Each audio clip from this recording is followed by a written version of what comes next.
1. For the past week, I've been staying at my mom's while I transfer my belongings from my old apartment to my new one. As there are no Tim Hortons near her, I've settled for McDonald's for my morning coffee needs. Each morning, I've gone through the drive-thru, ordered a medium, paid, and been on my way in under 2 minutes, even with the usually quite crowded lines. This morning was different. When I arrived at my usual time, I found no one in the drive-thru. 2 brown garbage pails blocked both lanes, and there were almost no cars in the lot except for 2 parked at the very back. Strange. But I've seen stranger. I parked and went in. The doors opened, but the restaurant was deserted, save for one old dude nursing a coffee and doing a puzzle in the paper. 2 young adults stood behind the counter as I approached, neither one of them really moving or smiling, or doing much of anything. "What can I get you?" one of them said, not even bothering with the usual pleasantries and smiles managers generally press service workers into saying. I ordered my coffee and put exact change plus 20 cents on the counter, and the kid took it, then went to get my coffee. The 2 kids working took ages to figure out the machine, and about 5 minutes later I finally got my coffee. It was black, as they'd forgotten the cream and sweetener, but at that point I was getting a sort of weird vibe and just wanted to go.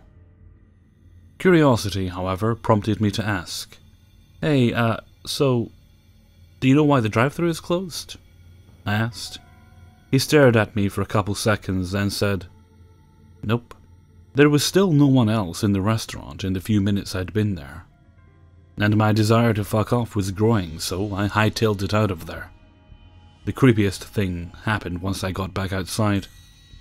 The lot was full. Every single space had a car in it. But there was no one in the cars, no one in the lot, and no one in the restaurant aside from that older guy with the newspaper.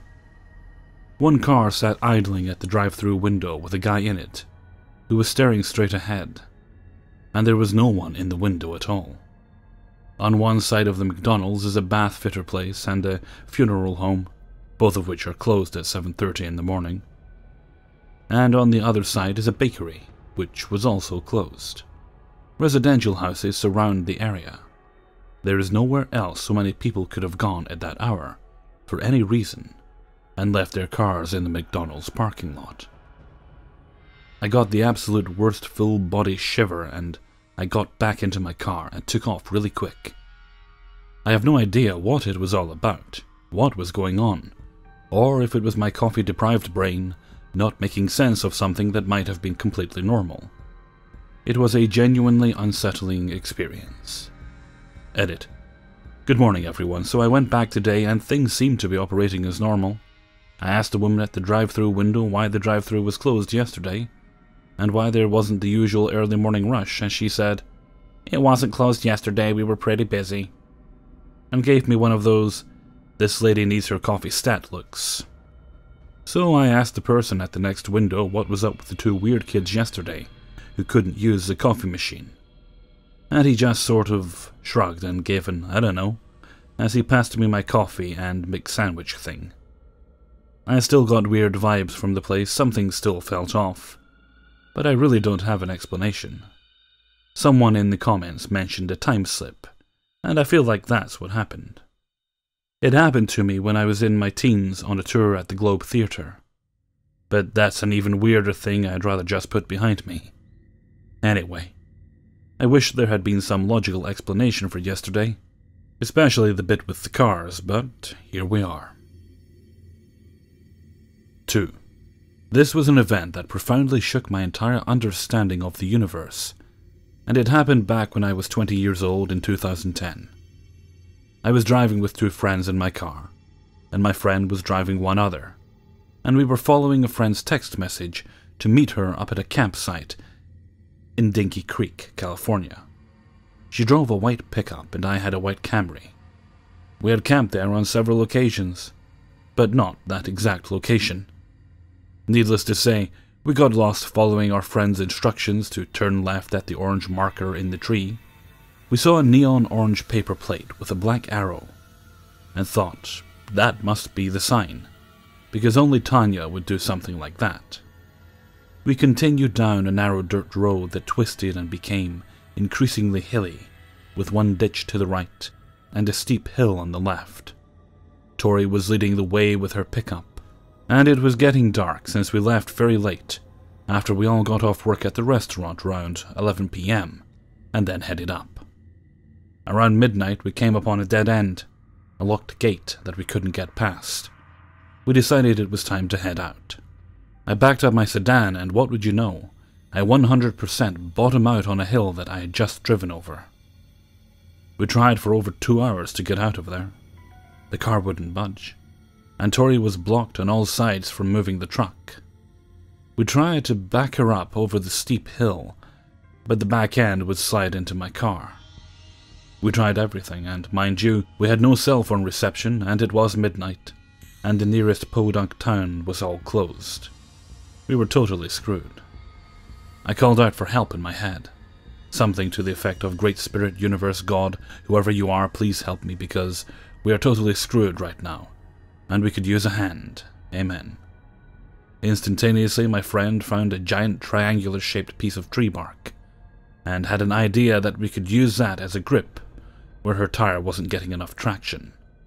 Sure enough, the long wait was over, and her truck managed to bank it over the hill and get past my car. I couldn't believe it.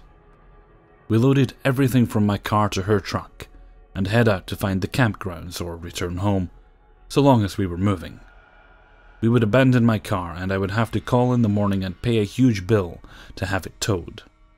And then something insane happened. Just as we were heading towards the main road, we see headlights pulling in down this road. We flashed our lights and the guy pulled over. I said, "Don't go down this way, there's a dead end. It's hilly and my car bottomed out." "You wouldn't happen to have tow cables, would you?" He was a rugged yet very calm and peaceful guy who simply said, "Yes." I was shocked. I said, "Really? Can you please help me get my car moving?" He said, "Sure." He towed my car off the damn hill. When all was said and done, I thanked him 1,000,000 times over and offered him beer and weed, but he wanted none. I then asked, "Can I ask, what are you doing here at this dead end at 2:30 a.m? He literally said, "Oh, I haven't been in town in over 7 years, and I came to spend the night right here. I'm going fishing in the morning." His were the only headlights we had seen the whole time we were there. It was past midnight. And he came to spend the night at a dead end by himself, because he was nostalgic about visiting the area. It just seemed like he appeared at that exact moment that I asked for help. Like someone was watching or listening, or the Matrix responded. Or I rewrote the code, something woohoo happened for sure. Whatever you may think the reason behind this experience was, it was such a profound experience that I reflect on very often. I look up to that guy, he seemed so zen. He had books and fishing gear. I wish I could get to know him better. 3. I was 16 and with a friend visiting London for a week, on our way through to France, and eventually Italy to see her family. It was our first full day in the city, and we took a cab from our hotel to the Globe Theatre to do a tour and pick up some Shakespeare merch for her mum, who was a professor back home and big on the Bard. As the tour was finishing up, we decided we'd grab a late lunch, and then I saw a door to the toilets and told her I was just going to duck in. I went inside, did my business, washed my hands, and came back out. When I stepped back out into the hallway, it was deserted. There was nobody around and the lights had been dimmed, like they do at night in stores, when they just keep a few emergency lights on. The part that I remember weirding me out the most was that it was dark out. We'd finished our tour around 1:30 p.m. I started wandering around and suddenly a guard appeared. He rushed over and grabbed me by the arm and said, "You are supposed to be in here," and he dragged me toward the security office. When I got there, my friend was seated on a chair and she was crying. She jumped up and ran to me and hugged me, then yelled at me that she'd been looking for me for hours, and she was panicking and they'd had people out looking for me. She said she'd even gone into the washroom to look for me after 20 minutes or so, to find nothing. Then I started crying because I didn't know what was going on, or how I'd lost multiple hours of time, in seemingly a split second. It was the most messed up thing. It was actually almost 12 years to the day to my McDonald's story, which is a bit strange. 4. This event happened roughly 4 years ago. Given the circumstances surrounding the disappearance of my backpack when I arrived home, it has remained vivid in my mind to this day. Background: the Charles Camsell Hospital in Edmonton, Alberta, was once a treatment hub for tuberculosis patients, until the entire building had to be evacuated suddenly. Since that day, it has been empty of people, but most of the items were left exactly as they were. Besides the animals and the occasional homeless person finding their way in, explorers and police are the only people that seem to roam around inside. This place is the epitome of creepy, and is speculated by many locals as being haunted. I do not necessarily agree that it is haunted, but something very strange occurred after. The exploration. My friend and I had planned for about a month to explore this infamous building. We were avid explorers of all things condemned and otherwise unsettling, but after this we did not explore anything again. We each had a backpack, gloves, and a water bottle. My backpack was a black Swiss brand that I had just purchased for university. I was very fond of it. We took the city bus to the property and scouted the perimeter for police surveillance and other explorers. Once we saw that the coast was clear, we made our first attempt at entering the building through an area behind the hospital. This is where things became a little off. As we approached the back side of the building, the landscape was green and growing wildly. The foliage was delicate and easily crushed, leaving discernible marks on the earth where something would have pressed down. My friend noticed an area that appeared as though it had been dug out. Not only this, but the excavation was a sharp decline to it. What looked like the basement of the hospital. We ambled down the hole and realized that it did indeed lead to a basement. But instead of a door or a wall being at the bottom of this pit, there was an intimidating hole in the wall that allowed access to the basement through this excavated hole. As we approached this potential entry point into the hospital, we noticed two things. 1. The entry hole into what would be the basement was completely flooded. Water was about 3/4 of a foot deep from where we were standing, but it seemed to get deeper the closer we approached the entry. 2. Instead of a door being present, there were giant bars with no way past them that seemed to stop all forms of entry. These bars did not function as an entry point, rather to discourage entry. As my friend approached the bars and got her legs soaked with the water, she remarked that there was a pile of white things slightly out of view behind the bars, and therefore inside the hospital corridor beyond the bars. Interested, I too approached to see what she was seeing, but what I saw sent a small chill down my spine. The pile of white things was actually a big pile of dead seagulls. The pile must have been a good 4 or 5 feet tall, despite being submerged in a lot of water. What weirded me out especially was that these birds did not look to be decomposed, or otherwise emaciated.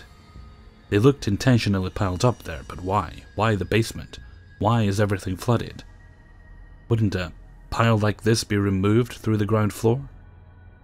Understandably creeped out, we ascended from that pit after a while and began searching for another entry point. We peeked our heads out and searched for any police or people that may have come while we were down there. Again, the coast was clear, so we checked around back until we found a parkade that looked promising. I peeked my head in through a gap in the fencing that was supposed to keep intruders out of this parkade. It was very dark and everything smelled like rotting wood and dust. My friend remarked that the sun was starting to go down and that she had stayed out a bit longer than she planned, so I figured I would try and find a souvenir before we bust back. I removed my head from the hole in this fence and replaced it with my arm. I felt around the wall on the inside to my left, since the fence terminated where the wall began. I found a square object that seemed cold to the touch. I pulled it off the wall and into the now fading sunlight for examination. The object seemed to be part of an electrical system of sorts. It was square, metallic, and had a few wires sticking out. I put this object in my bag before we headed back to catch our bus. She had it easy, maybe one bus ride home without transferring to another bus. I, however, had to take about 3 buses since I lived in a nearby city. About an hour and a half later, I arrive at my house. The door was locked, no lights were on, and all the cars were gone. It was just me and my dog home. I unlocked the door, entered, locked the door back up, and set my backpack with the device on it on a chair by the front door. All doors to the house were locked shut. I was alone with my dog, who was now sleeping in front of the door, and everything seemed normal. The glitch. I decided to go into the basement and game as I always did. I turned on my computer and probably played for about 20 minutes before things got weird. Out of nowhere, I hear an impossibly loud crashing sound and struggling, as if someone was so drunk they could not keep their balance while standing. Given that I live in one of the safest cities in Canada, I was very frightened, but knowing my dog could be in trouble, I grabbed a hunting knife from my grandfather's office and rushed upstairs in what seemed like seconds. The dog was asleep. All doors were locked tightly, and nothing was out of the ordinary except for one thing. My backpack was gone.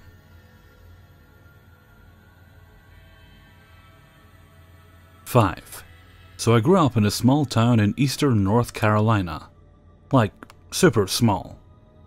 We only had around 1,000 people, so we were all familiar with our neighbors, and my parents didn't hesitate to let my brothers and I roam around without their direct supervision. When I was 9, I got a small BMX bike for my birthday.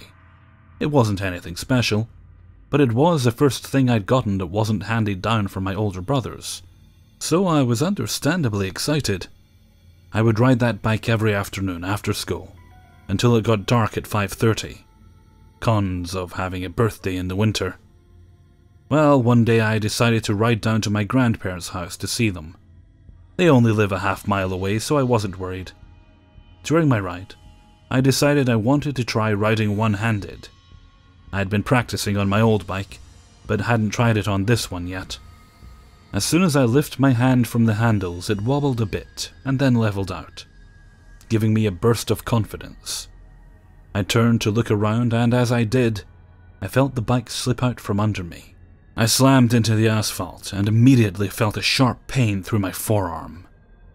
After getting up, I was racked with worry about my bike, and how my parents would be if I'd messed it up less than a week after getting it. I decided it would be best to just walk the rest of the way, so I began walking. As I was crossing my grandparents' front yard, I looked down and saw red droplets all over the seat of my bike. I didn't think it was blood until I actually looked at my arm. I had a severe gash from my wrist to my elbow, and had been bleeding pretty heavily during my walk, and I just hadn't noticed. I ran into my grandparents' house and they called 911. 6 hours and several stitches later, I was fine. The reason for all of this is because I'm the only one who seems to remember it. I've got a scar on my arm from where the stitches stayed in the longest, and that bike is still in my parents' shed back home. But when I tell that story, when my parents are around, they always get on me for making it up. They don't even remember giving me the bike for my birthday. They have no recollection of anything that happened that day. Hey everyone, Hellfreezer here, and thank you very much for listening to 5 True Glitch in the Matrix Stories, Episode 25. Thank you very much to everyone who allowed me to use their stories in this video, and special thanks go to the last user there who actually saved the video by swooping in at the last minute and letting me use their BMX story. Well, it's editing for me, I suppose. Probably put on a bit of music or something while I'm working away. At least once the audio's sorted, I'll be able to put music on while I'm doing the rest and putting the videos together. I've actually kind of become oddly addicted to the song Der Kommissar by Falco, which I didn't actually know it was by Falco. I'd heard the song before. I was going through one of those, you know, those lists, those like songs you didn't know were covers kind of lists. I go on little kicks now and again. I can spend hours just Googling things like that, you know, and trying to find the original versions or versions that you didn't know had covers, that sort of thing. And I did that the other night, and I came across After the Fire had covered their Commissar, and I thought, oh yeah, that sounds familiar. But I didn't realise it was by the Rock Me Amadeus guy, and obviously I knew that song. And I heard his version, I was like, oh, that's bloody good. I barely understand a word of it, but it's bloody good. So I had to go and buy it, so I did that. So I've had that on repeat whenever I put music on. That tends to get quite a few listens before I move on to something else. Okay, and with that I think I'll head off for now.